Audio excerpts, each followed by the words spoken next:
Cinema शौकीन सबका स्वागत करता है। आज हम बात करने वाले हैं एक्सट्रैक्शन 2 के बारे में। तो अगर अब तक आपने पहले पार्ट की एक्सप्लेनेशन वीडियो नहीं देखी है तो उसका लिंक आपको नीचे डिस्क्रिप्शन में मिल जाएगा। अब तक हमने देखा था कि टाइलर बांग्लादेश आया हुआ था, वहाँ पर उसने ओवी की जान बचाई और उसे इंडिया के लिए रवाना कर दिया, लेकिन उसी वक्त उसे गोली लग गई। तब वो पानी में गिर गया और सबको लगा कि टाइलर की मौत हो गई है। दूसरे पार्ट की शुरुआत होती है और हम टाइलर को नदी में गिरते हुए देखते हैं। फिर वो ऐसे ही पानी के साथ बहते जाता है और थोड़े समय के बाद पहुंच जाता है किनारे पे। तब उसे कुछ लोग बाहर निकालते हैं। उसी वक्त निक को पता लग जाता है टाइलर के बारे में। तब वो लोग टाइलर को लेकर के जाते हैं यूएई, जहाँ पर उसका इलाज चलने लगता है। लेकिन टाइलर की हालत बहुत ही ज्यादा खराब है, वो कोमा में चला जाता है। तब उसकी देखभाल करने के लिए यहाँ पर निक होती है और निक के साथ उसका भाई होता है जिसका नाम है याज। ये दोनों 24 घंटे इसके साथ होते हैं। तभी 1 महीने के बाद टाइलर को होश आता है। तब निक देख करके उसे खुश हो जाती है। फिर टाइलर उसे अपने पास बुलाता है और उसे गाली देता है। तब निक हंसने लगती है क्योंकि टाइलर और निक दोनों हमेशा ऐसे ही बातें किया करते हैं। लेकिन टाइलर शुक्रगुजार है निक का। उसे पता है कि निक कभी भी उसका साथ नहीं छोड़ेगी और वक्त आने पर टाइलर भी ऐसा ही करेगा। फिर धीरे धीरे टाइलर की रिकवरी होने लगती है। तभी हमारे सामने जॉर्जिया का दृश्य आता है और यहीं पर हम एक गैंगस्टर को देखते हैं जिसका नाम है जुराब। वो जॉर्जिया के सबसे बड़े गैंगस्टर्स में से एक है। लोग उसके नाम से भी कांपते हैं। तभी जुराब का साथी उसके पास आता है जिसका नाम है ग्रेग और बताता है उसके छोटे भाई के बारे में जिसका नाम है डेविड। कोर्ट ने डेविड के केस में फैसला सुनाया है। डेविड पहले से ही जेल में था, लेकिन उसकी सजा को 10 साल और बढ़ा दिया गया। तब इन बातों को सुनने के बाद जुराब निराश हो जाता है और जल्दी ही पहुंचता है यहाँ के गवर्नर के पास, जिसे वो कई सालों से घूस खिला रहा है। लेकिन गवर्नर ने उसके भाई को नहीं बचाया, इसीलिए वो गवर्नर से कहता है कि अब तुम मेरे किसी काम के नहीं हो। तब गवर्नर उसे समझाने लगता है कि धीरे धीरे वो चीजों को ठीक करने की कोशिश करेगा। लेकिन अब जुराब किसी की नहीं सुनने वाला। वो यहाँ पर गवर्नर को मारता है और यहीं पर दफना देता है। तभी दूसरी तरफ हम टाइलर को देखते हैं जिसे हॉस्पिटल वाले अब डिस्चार्ज कर रहे हैं। जैसे ही वो डिस्चार्ज होता है, निक और याज उसे भेज देते हैं ऑस्ट्रिया, एक हाइडआउट में, ताकि वो वहाँ पर आराम करे और धीरे धीरे अपने आप को रिकवर करे, क्योंकि उसे रिकवर होने में बहुत वक्त लगने वाला है। और टाइलर अब दुनिया के सामने जाना भी नहीं चाहता, वो अकेला ही रहना चाहता है। फिर वो यहाँ पर अकेला रहना शुरू कर देता है। उसे जो मन में आता है यहाँ पर वो वही काम करता है। अपने लिए कुछ पेट्स भी रख लेता है। लेकिन अभी भी टाइलर को उसकी पुरानी यादें परेशान कर रही हैं। वो बार बार अपने बच्चे के वीडियो को देखता है जो अब इस दुनिया में नहीं है और वो मेमोरी उसे परेशान करती है। लेकिन फिर भी वो अपने आप को अलग कामों में उलझाने की कोशिश करता है। वो मार्केट जाता है, फिशिंग करता है और उसके साथ साथ घर पे टीवी देखता है। तभी दूसरी तरफ हम देखते हैं डेविड को और हमें पता लगता है कि डेविड जिस जेल में है उसने गैर कानूनी तरीके से अपनी बीवी और बच्चों को भी वहाँ पर बुला लिया है। डेविड की बीवी का नाम है केट और उसके 2 बच्चे हैं, एक बेटा और एक बेटी। बेटे का नाम है सैंड्रो और बेटी का नाम है नीना।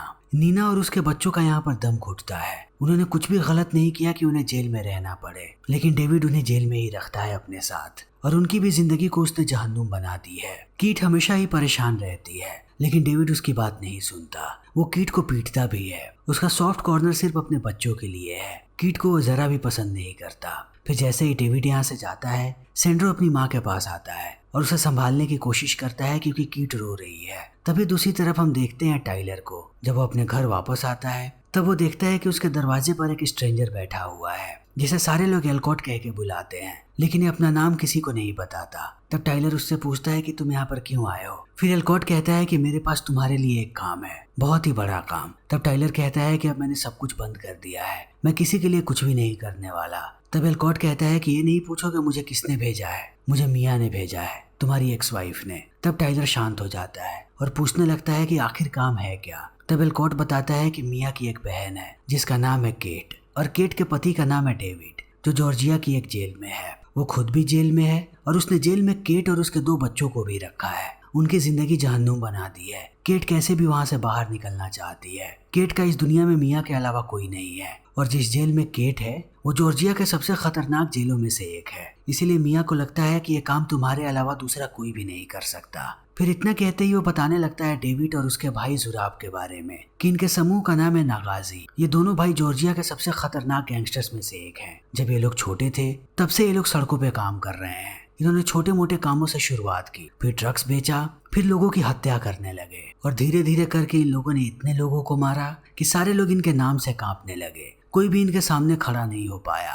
तो अगर तुम डेविड की बीवी को भगाने वाले हो तो इस बात का ध्यान रखना कि वो दोनों भाई कितने खतरनाक हैं। फिर वो टाइलर को बताता है कि तुम्हारे पास 6 सप्ताह का वक्त है, 6 सप्ताह में अपनी हालत को ठीक कर लो क्योंकि उसके बाद तुम्हें जेल में जाना है। तब टाइलर भी मान जाता है और एलकॉट के जाते ही वो पहला कॉल करता है नीना को और बताता है कि अब मैं रिटायर नहीं होने वाला, मुझे एक आखिरी काम करना है। तब नीना कहती है कि नहीं, तुम्हारी हालत बिल्कुल भी काम करने लायक नहीं है। लेकिन टाइलर कहता है कि ये काम बहुत ही इम्पोर्टेंट है, पर वो नीना को कुछ भी नहीं बताता कि आखिर वो इस काम को क्यों कर रहा है। फिर वो अपनी ट्रेनिंग में लग जाता है। वो दिन रात ट्रेनिंग करता है ताकि अपने आप को पहले जैसा बना सके। वो अपने आप को हर एक तरीके के कष्ट में डालता है क्योंकि उसे पता है कि उसका मुकाबला किन लोगों से है। अगर वो जरा सा भी चूका तो वो जिंदा नहीं बचेगा। फिर देखते ही देखते 6 सप्ताह का वक्त बीत जाता है और टाइलर अपने पुराने शेप में वापस आ जाता है और ये लोग जाने लगते हैं जेल की तरफ। टाइलर के साथ निक और उसका भाई यास भी हैं। ये लोग उसका साथ देने के लिए आए हैं। निक ने अपना कनेक्शन लगाया था जेल तक, उनके साथ वार्डन मिला हुआ है। फिर टाइलर चला जाता है अंदर तो वार्डन उसे बताता है कि तुम्हारे पास सिर्फ 5 मिनट का वक्त है।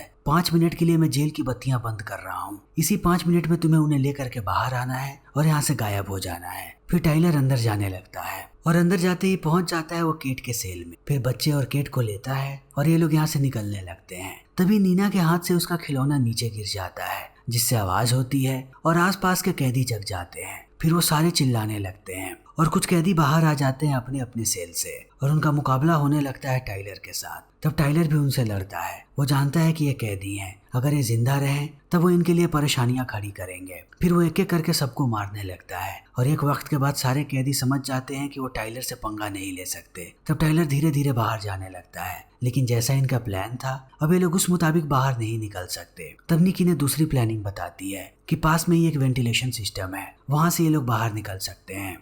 फिर टाइलर उन्हें लेकर के पहुंचता है वेंटिलेशन के पास और दोनों बच्चों को बाहर भेज देता है। लेकिन केट और टाइलर बाहर जाते उससे पहले यहाँ पर डेविड आ जाता है और हमला कर देता है टाइलर पे। इन दोनों के बीच बहुत देर तक घमासान लड़ाई होती रहती है। इस बीच जब भी केट को लगता है कि डेविड मारने की कोशिश कर रहा है टाइलर को, तब वो डेविड पे हमला कर देती है। लेकिन एक वक्त के बाद अब टाइलर मार देता है डेविड को और यहीं पर डेविड की मृत्यु हो जाती है। तब तक निक बच्चों को लेकर के चली जाती है गाड़ी के पास, लेकिन टाइलर और केट इन दोनों को सामने वाले दरवाजे से होकर के आना है जहाँ पर चारों तरफ कैदी अब बाहर आ चुके हैं। टाइलर जैसे ही बाहर जाता है कैदी उस पर हमला करने लगते हैं, लेकिन एक एक करके टाइलर सबको मारता है। वो किसी को भी इनके पास नहीं आने देता।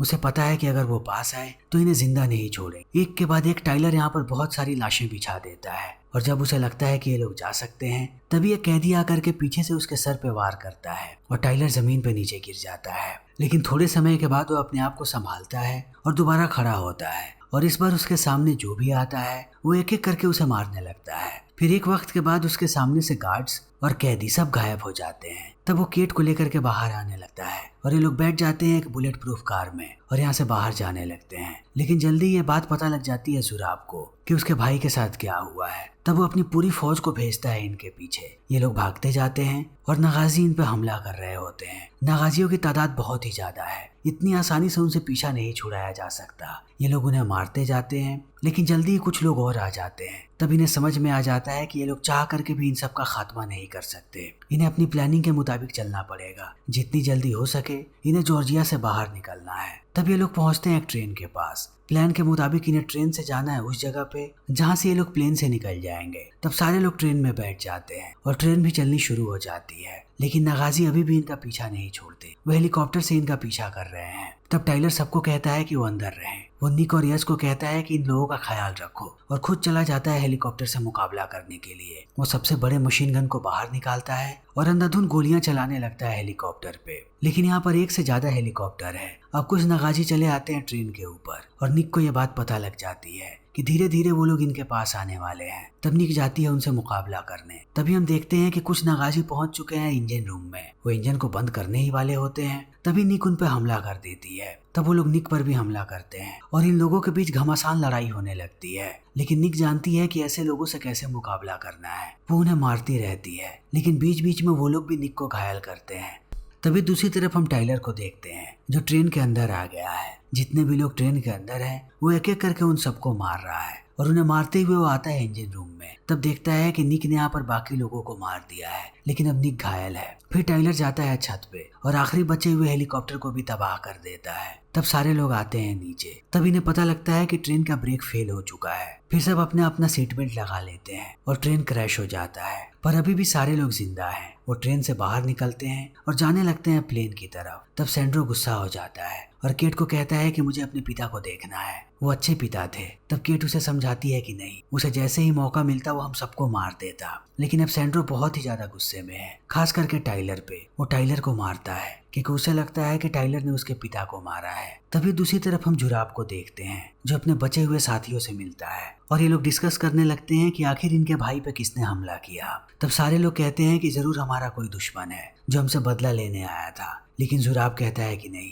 ये बदला नहीं है, ये कुछ और है। फिर इतने कहने के बाद वो जाता है डेविड के लाश के पास और उसे याद आता है कि इन दोनों भाइयों ने कितनी सारी मुसीबतें एक साथ झेली थी। जब ये छोटे थे तब से एक साथ थे और डेविड की मौत ने अब कहीं ना कहीं तोड़ दिया है जुराब को। वो फूट फूट के रोता है। तभी उसे अपने पिता के शब्द याद आते हैं। उसके पिता ने उसे कहा था कि चाहे कुछ भी हो जाए हमेशा ही अपने छोटे भाई की हिफाजत करना, और जुराब को अभी वही बातें याद आ रही हैं। तभी हम देखते हैं टाइलर को और उसके साथ बाकी सारे लोग जो प्लेन में सवार हो चुके हैं और वो जा रहे हैं ऑस्ट्रिया की तरफ। इस बीच जब ये लोग बात कर रहे होते हैं तब निक को पता लगता है कि केट टाइलर की पत्नी की बहन है और वो इस बात को सुनकर के आश्चर्यचकित रह जाती है और टाइलर को कहती है कि तुमने ये बात मुझे बतानी जरूरी भी नहीं समझी। इतने सालों के दोस्ती के बाद ये बात निक को बुरी लग जाती है। तभी हम देखते हैं सैंड्रो को जो एक फोन उठाता है और चला जाता है वॉशरूम में, और वहां जाने के बाद वो कांटेक्ट करता है अपने अंकल जुराब से और उससे पूछता है कि क्या मेरे पिता मेरी माँ और मुझे मार सकते थे। तब जुराब कहता है कि नहीं, अगर हमारे परिवार में कोई ऐसा था जो परिवार को चोट पहुंचा सकता था तो वो तुम्हारी माँ थी। मुझे बताओ कि तुम लोग कहाँ जा रहे हो, मैं आ रहा हूँ तुम्हारे लिए। तब सैंड्रो बता देता है कि ये लोग ऑस्ट्रिया जा रहे हैं और इस बात को सुनते ही जुराब अपने पूरे टीम को तैयार करने लगता है। वो उन सबको कहता है कि एक आदमी बाहर से हमारे देश में आया और हमारे घर में घुस के हमारे भाई को मार के चला गया।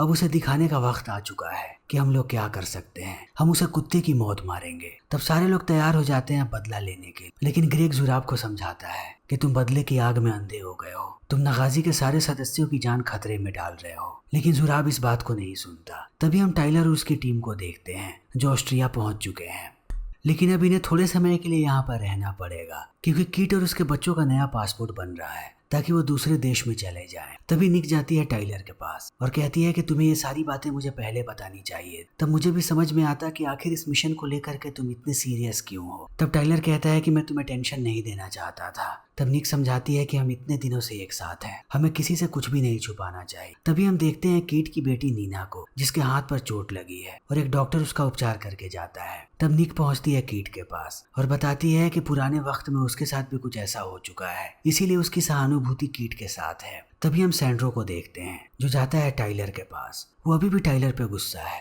वो उसे बार बार ब्लेम करता है कि उसने उसके पिता को मार दिया। तब टाइलर कहता है कि यही अच्छा था तुम्हारे लिए, क्योंकि अगर तुम्हारा पिता जिंदा होता तो तुम्हारे पास सिर्फ वही होता, उसने तुम्हारी माँ को मार दिया होता। तुम्हें अभी पता नहीं है कि परिवार की कीमत क्या होती है। तब सैंड्रो कहता है कि मुझे तुमसे ज्यादा पता है परिवार के बारे में, मैं अपने परिवार को तुम्हारी तरह छोड़ के नहीं भागा। तब इस बात को सुनने के बाद टाइलर यहाँ से चला जाता है। तब थोड़ी देर के बाद सैंड्रो आता है टाइलर के पास और टाइलर उसे बताता है कि वो अपने बेटे के साथ कितना खुश था। उसने अपनी जिंदगी के सबसे हसीन लम्हे अपने बच्चे के साथ ही बिताए थे, लेकिन उसके बच्चे को एक ऐसी बीमारी हो गई जिसे कोई ठीक नहीं कर सकता था। टाइलर आज भी अपने बच्चे को मिस करता है। तब इन बातों को सुनने के बाद सैंड्रो माफी मांगता है टाइलर से और उसे बता देता है कि उससे यह गलती हो गई है, उसने जुराब को यहाँ का लोकेशन बता दिया। तभी हम एक हेलीकॉप्टर को देखते हैं जो इनकी तरफ ही आ रहा है और टाइलर समझ जाता है कि अब यहाँ पर हालात खराब होने वाले हैं। फिर वो वापस आता है और सबको सावधान होने के लिए कहता है। तब सारे लोग अपनी अपनी पोजीशन लेने लगते हैं और यहाँ से भागने के लिए तैयार हो जाते हैं। इसी बीच हम सैंड्रो को देखते हैं जो दोबारा मैसेज कर रहा है जुराब को। तभी कीट उसका फोन छीन लेती है और कहती है कि तुम्हें अभी भी समझ में नहीं आ रहा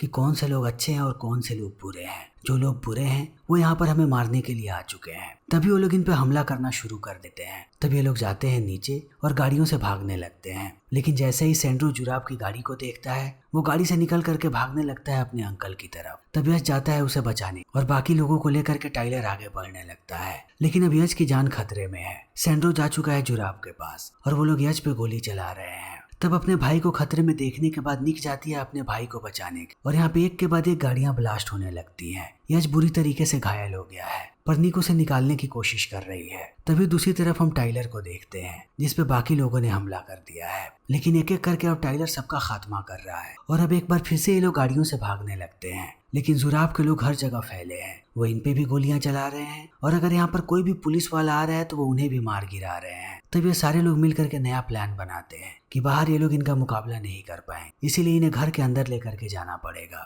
फिर ये लोग घर के अंदर जाते हैं और हर जगह बॉम्ब को लगा देते हैं और एक एक करके सबका खात्मा करने लगते हैं और ये लोग धीरे धीरे ऊपर जा रहे हैं। लेकिन जब निक 50th माले पे होती है तभी उस पे एक आदमी हमला कर देता है और बहुत देर तक ये लोग कांच के ऊपर लड़ते रहते हैं और एक वक्त के बाद ये दोनों बेहोश हो जाते हैं और फिसलते हुए अब ये नीचे गिर रहे हैं। तभी टाइलर देख लेता है कि निक नीचे गिरने वाली है, अगर वो 50th माले से नीचे गिरी तब जिंदा नहीं बचेगी। फिर टाइलर पहुंचता है ऊपर और आखिरी समय में वो पकड़ लेता है निक को और जुराब भी इस चीज को देख चुका है। फिर वो टाइलर के पास आता है और उसे लटका हुआ देखने के बाद उसके हाथ में गोली मारता है ताकि ये दोनों नीचे गिर जाएं। लेकिन टाइलर ने अभी भी निक को पकड़ रखा है। तब जुराब अपनी बंदूक निकालता है और इस बार वो टाइलर को मारने वाला होता है, लेकिन ऐन वक्त पे निक जग जाती है और जुराब जिस कांच पे खड़ा है वो उस कांच पे गोली चलाती है। तब जुराब भी नीचे लटक जाता है और टाइलर इस चीज को देखते ही अब निक को फेंक देता है बिल्डिंग के अंदर। फिर जुराब और टाइलर के बीच लड़ाई होने लगती है। कांच के ऊपर ये लोग बहुत देर तक लड़ते रहते हैं। तभी निक पहुंच जाती है नीचे गेट के पास और आसपास जितने भी लोग होते हैं उनको मारने लगती है। तभी टाइलर जुराब को गिरा देता है नीचे और उसे लगता है कि जुराब बेहोश हो गया। फिर ये लोग पहुंचते हैं भागते हुए छत पे जहाँ पे इनके लिए हेलीकॉप्टर आया है। सारे लोग जाने लगते हैं हेलीकॉप्टर की तरफ, लेकिन यश जैसे ही आगे बढ़ता है उससे पहले यहाँ पर जुराब आ जाता है और यश को गोलियों से छल्ली कर देता है। पर टाइलर कैसे भी उसे लेकर के हेलीकॉप्टर से यहाँ से निकलने लगता है। लेकिन जब ये लोग हवा में होते हैं तब यश अपना दम तोड़ देता है और इस चीज को देखने के बाद अब निक टूटने लगती है और अंत में ये लोग पहुंचते हैं टाइलर के सेफ हाउस पे। लेकिन निक अभी भी अपने भाई के लाश के पास बैठी है और रो रही है। तभी यहाँ पर मिया आती है और वो टाइलर को इग्नोर करके चली जाती है अपनी बहन के पास। लेकिन रात में वो पहुंचती है टाइलर के पास और उससे कहती है कि आखिर तुम हम लोगों को छोड़ करके क्यों गए? जब तुम्हारा बच्चा मरा तब तुम वहाँ पर मौजूद भी नहीं थे। तब टाइलर पहली बार इस बारे में बात करता है कि वो अपने बच्चे को मरता हुआ नहीं देख सकता था। वो चाहे कुछ भी कर लेता, वो अपने बच्चे को नहीं बचा पाता। तब मिया भी इस बात को समझने लगती है। इसी बीच हम जुराब को देखते हैं जिसके पास उसका साथी ग्रेग आता है और बताता है कि हम ऑलरेडी अपने बहुत सारे साथियों को खो चुके हैं, इसीलिए अब वक्त आ चुका है कि हम वापस जाएं। तुम एक नया एग्जाम्पल सेट कर सकते हो बाकी लोगों के लिए। लेकिन जुराब इस बात को सुनते ही ग्रेग को मार देता है। फिर वो कॉल करता है टाइलर को और बताता है कि मुझे कैसे भी हिसाब बराबर करना है। मेरे सामने मेरा प्लेन पड़ा है, लेकिन जब तक मैं हिसाब बराबर नहीं करूंगा मैं यहाँ से नहीं जा सकता। तब टाइलर कहता है कि बताओ कहाँ मिलना है और जुराब कहता है कि पास में ही एक चर्च है। फिर टाइलर अपने सारे हथियारों को निकालता है और जाने लगता है चर्च की तरफ। तब निक भी उसके साथ आने की कोशिश करती है, लेकिन टाइलर कहता है कि तुम यहाँ रहो और बाकी लोगों का ख्याल रखो। फिर वो निकल पड़ता है। वो चर्च के पास आता है और एक एक करके सारे लोगों को मारने लगता है। उसे जैसे ही यहाँ पे प्लेन नजर आता है वो प्लेन को भी ब्लास्ट कर देता है और उसके साथ साथ सारे गाड़ियों को भी, ताकि जुराब यहाँ से ना भाग सके। जुराब को जैसे ही ये बात पता लगती है वो चला जाता है चर्च के अंदर। तब तक टाइलर ने सबका खात्मा कर दिया है। वो भी पहुंचता है चर्च में। तब वो देखता है कि जुराब ने सैंड्रो के पूरे शरीर पे बॉम्ब लगा रखा है। फिर वो टाइलर को कहता है कि अपनी बंदूक फेंक दो और सैंड्रो को भेजता है उसके पास और कहता है कि उससे बंदूक। फिर सैंड्रो जैसे ही हाथ में बंदूक लेता है जुराब उसे कहता है कि इस आदमी ने तुम्हारे पिता को मारा है, इसे गोली मार दो। तब सैंड्रो गोली चलाने की कोशिश करता है, लेकिन एक वक्त के बाद वो रुक जाता है। तब जुराब कहता है कि इसे अब मैं मारूंगा। वो बंदूक उठाता है, लेकिन गोली चलाता उससे पहले यहाँ पर निक आ जाती है। तब निक को देखते ही जुराब बंदूक तान देता है सैंड्रो कि निक ने कुछ भी किया तो वो सैंड्रो को मार देगा। फिर वो निक को कहता है बंदूक फेंकने के लिए, लेकिन निक जैसे ही बंदूक फेंकती है जुराब उस पर गोली चला देता है। तभी टाइलर हमला कर देता है जुराब पे। इन दोनों के बीच घमासान लड़ाई होती रहती है और दूसरी तरफ सैंड्रो अपने ऊपर से बॉम्ब को निकाल देता है। लेकिन अब टाइलर भारी पड़ता है जुराब पे। वो उसे पीटता है और अंत में गोली मार के उसकी हत्या कर देता है। फिर वो जाता है निक के पास। निक बहुत ही बुरी तरीके से घायल हुई है। सैंड्रो भी यहीं पर है इन दोनों के पास। तभी यहाँ पर पुलिस वाले आ जाते हैं, लेकिन अब टाइलर भागना नहीं चाहता, इसीलिए टाइलर और निक दोनों को गिरफ्तार कर लिया जाता है। फिर वक्त ऐसे ही बीतने लगता है और थोड़े समय के बाद हमारे सामने जेल का दृश्य आता है। तब जेल में टाइलर से मिलने मिया आती है और बताती है कि कीथ और उसके दोनों बच्चे सुरक्षित हैं। तब टाइलर कहता है कि जिस घर में तुम आई थी वहाँ पर एक सेफ है, उस सेफ में $1 मिलियन है, उन सारे पैसों को कीथ को दे दो। तब इस बात को सुनने के बाद मिया खुश हो जाती है। वो पहले से जानती थी कि टाइलर एक अच्छा आदमी है। फिर ये दोनों अपने बच्चे को याद करके रोते हैं, लेकिन टाइलर जैसे ही यहाँ से निकलता है उसे गार्ड्स ले जाकर के एक गाड़ी में बैठा देते हैं और दोबारा लेकर के जाते हैं एलकॉट के पास। तब एलकॉट उसे कहता है कि मैं चाहूँ तो तुम्हें जेल से छुड़ा सकता हूँ, लेकिन बदले में तुम्हें मेरा एक मिशन पूरा करना पड़ेगा। तब टाइलर कहता है कि मैं अकेला काम नहीं करता, निक को भी तुम्हें जेल से छुड़ाना पड़ेगा। तभी हम देखते हैं कि एलकॉट ने निक को भी छुड़ा लिया है और निक भी यहीं पर मौजूद है, और अगर ये दोनों आजाद रहना चाहते हैं तो इन्हें अगला मिशन पूरा करना पड़ेगा। और इतना कहने के बाद एलकॉट यहाँ से चला जाता है और ये फिल्म यहीं पे खत्म हो जाती है। तो दोस्तों, हमारी आज की ये वीडियो यहीं पे खत्म होती है। अगर आपको हमारी ये वीडियो पसंद आई हो तो इसे लाइक करें, शेयर करें और चैनल को सब्सक्राइब करें। Thank you.